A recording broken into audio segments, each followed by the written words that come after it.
One thing about Desiree is coming into this match, he gave someone like me a big fuck you.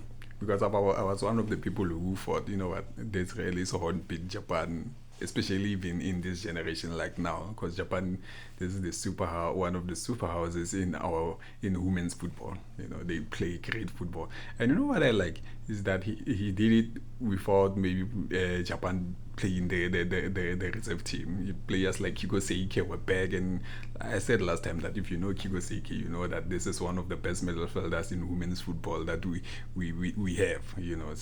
That lady is such an incredible player.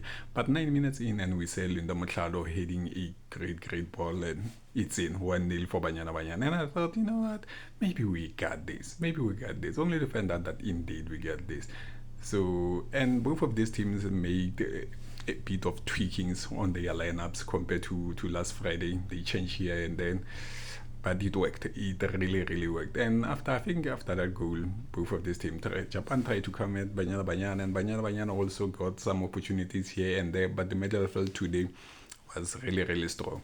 And one thing that Japan mastered last week was to close off Linda Motlhalo, but today it seems like she had a bit of freedom to can do what she wanna do.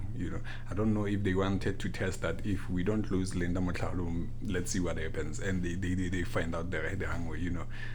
Fuck around and find out. This was it. They found out the hard way today because of they played well, and I think also Sisane played very well. I was impressed with his game. A player like Sisane, her performance, she's not a playmaker, number one, so her performance will not scream.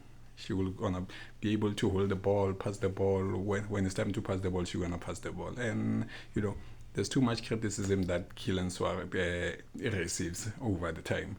But when you look at Andile Dlamini's performance last Friday and you look at Kylian Suarez's performance today, you can tell that she improved. Maybe she's on the same level as Dlamini, I don't know. But she really outdid herself today.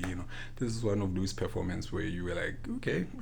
And another thing that was aiding is that she also had her defense organized. Banyana's defense today, they were not operating on 100, but they were very organized. So they managed to beat Japan away in Japan. That's another impressive thing. After losing 5-0 in a most horrible way and come back to beat Japan 1-0. Remember, Japan are the Asian Gold Cup champions. This is not an ordinary team. I've been stressing this thing from last time. But yeah, Banyana 1, Japan 0, Linda Motlhalo school.